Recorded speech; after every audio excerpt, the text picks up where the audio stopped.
Hello everyone. सो आज हम पढ़ने वाले हैं सीकेंड method. सीकेंड method totally regular falsies method जैसा ही फॉर्मूला रहता है, बट उसके फॉर्मूला में हल्के चेंजेस होते हैं। जैसे यहाँ पे जो c है उसको हम xn+2 लिखते हैं। उसका मतलब ये वैल्यू हमें फाइंड करनी है, वो है फ्यूचर वैल्यू। ये है पास्ट वैल्यू और इसे प्रेजेंट वैल्यू कहते हैं। ये फॉर्मूला पूरी तरह सीकेंड मेथड जैसा ही है, बस यहाँ पे सिर्फ लिखने का तरीका चेंज है।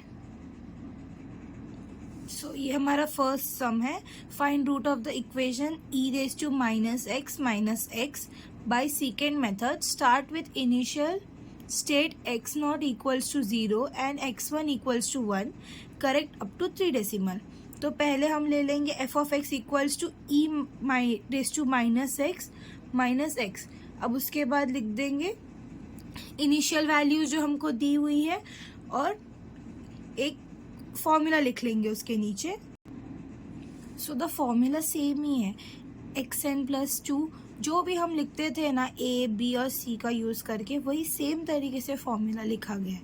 अब मेन है इसका कि हम लोग इसे कैलकुलेटर में कैसे डालते हैं, which is a lengthy process. अब हम क्या करेंगे ना, जो xi है ना उसको हम x कंसिडर करेंगे और जो xi+1 है ना उसको हम y कंसिडर करेंगे।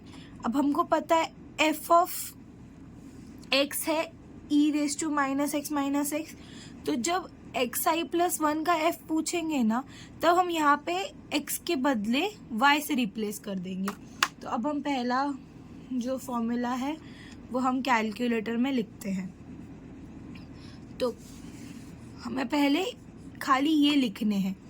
एक बार हमारा ढांचा क्रिएट हो गया, उसके बाद हम उसके अंदर कितने भी वैल्यूज डाल सकते हैं कैल्क के इस यूज से।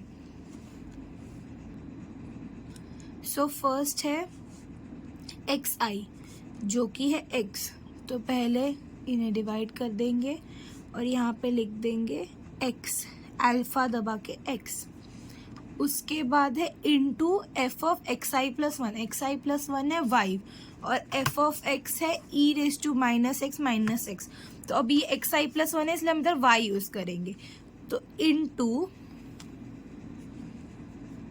करके f यूज करेंगे। तो e⁻, यहाँ पे आप देख सकते हो e⁻ है इसमें, तो हम यहाँ पे शिफ्ट दबा के e⁻, अब यहाँ आ गया तो यहाँ ला लेंगे माइनस, यहाँ पे क्या था xi+1 मतलब ये हमारा क्या है y, तो यहाँ पे इनपुट करेंगे y, नीचे आ जाएंगे माइनस y। ये हो गया।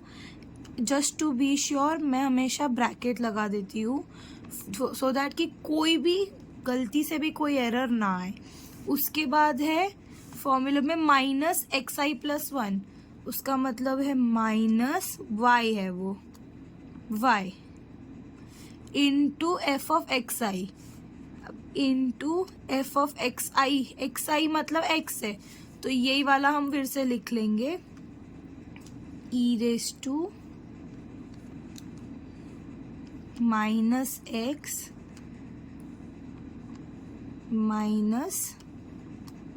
x।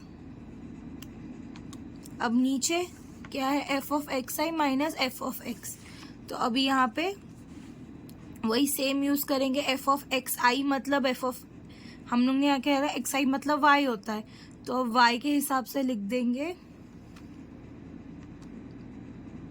e⁻y minus y minus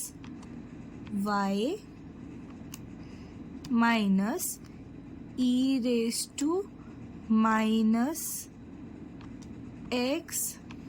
minus x हो गया। अब इक्वल टू नहीं दबाना है गलती से भी, हमें ऑलवेज यूज करना है कैल्क, तो वो हमें x की वैल्यू मांगेगा। ये कोई प्रीवियस वैल्यू जो मैंने इनपुट की थी वो दिखा रहा है, लेकिन यहाँ पे मुझे x की वैल्यू मांग रहा है। तो अभी x की वैल्यू देने के लिए हम पहले एक टेबल बना लेंगे। तो हमें xi की वैल्यू यहाँ दी थी x0 और x1, तो x0 और x1 की वैल्यू x0 0 हो गया, x1 1 हो गया। तो अब x मतलब हमारा है x, एक्स आई मतलब एक्स है और एक्स आई प्लस 1 है हमारा वाई, तो अभी एक्स की वैल्यू मांग रहा है तो हम इसे दे देंगे एक्स की वैल्यू 0 और इक्वल टू दबा देंगे। अब वाई की वैल्यू मांगेगा, अब वाई की वैल्यू है 1, अब इक्वल टू दबा देंगे तो ये हमको नेक्स्ट वैल्यू देगा। इसमें हमेशा अप टू 4 डेसिमल्स ही लेने का, सो वील टेक 0.612, 6 के बाद 9 है तो ये एक बढ़ जाएगा तो 27 हो जाएगा यहाँ पे।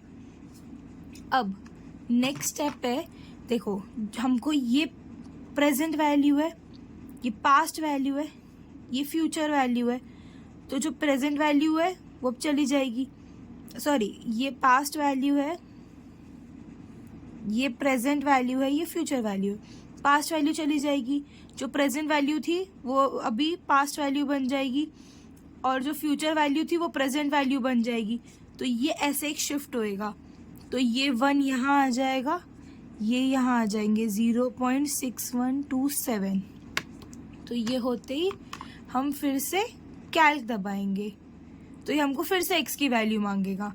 अब हमारी x की वैल्यू है 1 इक्वल टू y की वैल्यू अभी हमारी 0.6127, 0.6127, तो ये अभी हमें नेक्स्ट वैल्यू दे देगा। सो अब मेरी जो प्रेजेंट वैल्यू है, मेरी जो फ्यूचर वैल्यू, दोनों सेम आने लग गई, 0.5672, 0.5672, तो यहाँ पे ही क्वेश्चन एंड होता है। लास्ट में एक सेंटेंस आ जाएगा, the root of the equation e raised to -x is 0.5672।